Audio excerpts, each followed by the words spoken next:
विद्यार्थी मित्र नमस्कार. दिनांक आहे 18 सप्टेंबर 2025. आजचा दिनविशेष आहे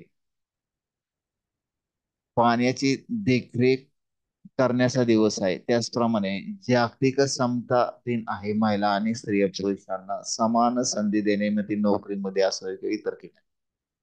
तर जो विषय आहे M.A. अर्थशास्त्र भाग 1, शैक्षणिक वर्ष 2025-26 मध्ये ज्या विद्यार्थ्यांनी ऑनलाईन पद्धतीनं ऍडमिशन घेतलेलं आहे त्यांच्यासाठी हा व्हिडिओ बनवण्यात आलेला आहे. चॉईस बेस्ड क्रेडिट सिस्टीम आहे मित्रांनो. NEP 2000 नुसार आपल्याला या विषयामध्ये, अर्थशास्त्र या विषयामध्ये प्रत्येक सेमिस्टर किती क्रेडिट आहेत, कोणते विषय आहेत हे आपल्याला या ठिकाणी पाहावयाचे आहे. त्याचप्रमाणे तुमची जी अंतर्गत परीक्षा जी आहे ती किती गुणांची असेल आणि एक्सटर्नल जी आहे ती किती गुणांची असेल. तर पहा, तुम्हाला या ठिकाणी जे 22 क्रेडिट आहेत, ठीक आहे ना, ते 22 क्रेडिट या ठिकाणी माहिती दिलेली आहे, तिथं दिसेल तुम्हाला.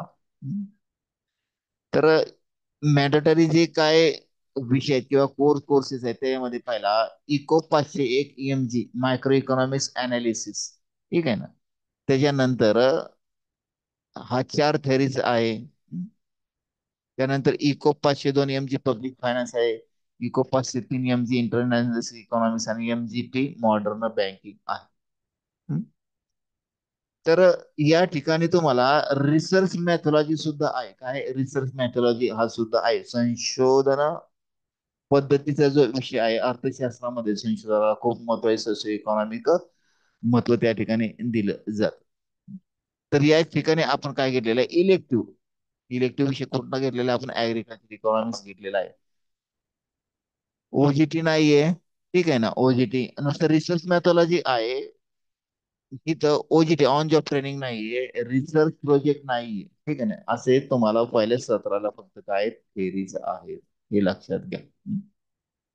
दुसऱ्या सत्राचा विचार करताना त्याचप्रमाणे पहा, इथं आपण कुठला घेतलेला आहे, लेबर इकॉनॉमिक्सचा विषय घेतलेला आहे. त्याचप्रमाणे तुम्हाला इथं काय आहे, दुसऱ्या सत्रामध्ये काय आहे, ऑन जॉब ट्रेनिंग आहे. तुम्हाला तुम्ही बँकेमध्ये जा किंवा एखाद्या कंपनीमध्ये त्या ठिकाणी ते काम करून ते पाहू शकता.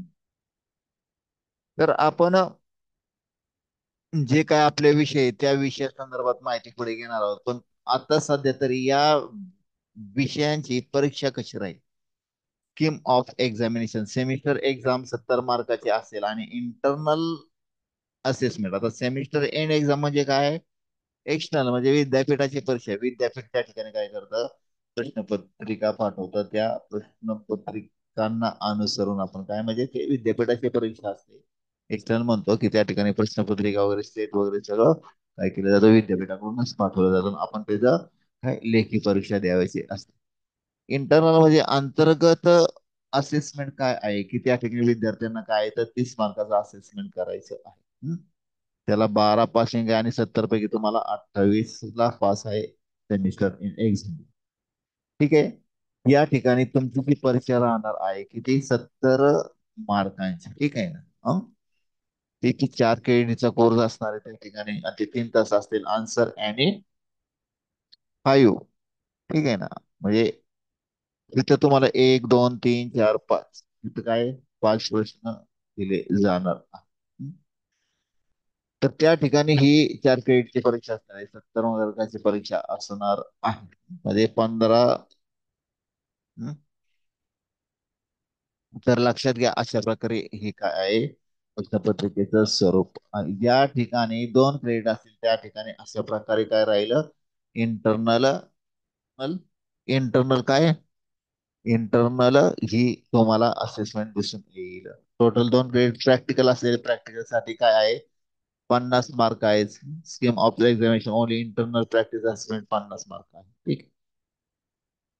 तर इंटरनल असेसमेंट साठी तुम्हाला काय करायचंय, की ट्युटोरियल आहे, ओरल टेस्ट आहे, मिनी रिसर्च आहे, ग्रुप आहे, स्टडी टूर आहे, रिटर्न टेस्ट आहे, ठीक आहे ना, ओपन बुक टेस्ट आहे. म्हणजे पॅटर्न ऑफ इंटरनल असेस 30 मार्काचा असा राहील, ठीक आहे ना. त्या ठिकाणी तुम्हाला ट्युटोरियल दिले जातील, तुम्हाला असाइनमेंट दिल्या जातील, किंवा तुमची वर्गामध्ये ओपन बुक टेस्ट घ्यायला फील्ड विजिट अशा प्रकारे ते 30 मार्क तिथं दिले जातील. तर पहा हा मायक्रो इकॉनॉमिक्स विषय आहे. सूक्ष्म लक्ष अर्थशास्त्र विषय आहे.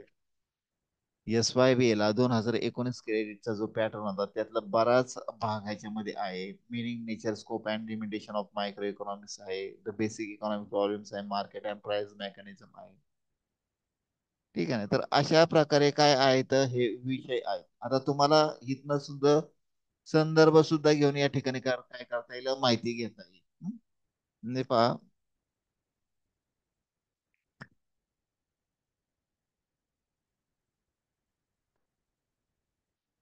आता मायक्रो इकॉनॉमिकचा अभ्यास तुम्ही तिथे लिंक केला घेतो तुम्हाला मायक्रो इकॉनॉमिक्स मध्ये सगळं इंग्लिश मध्ये दिसेल.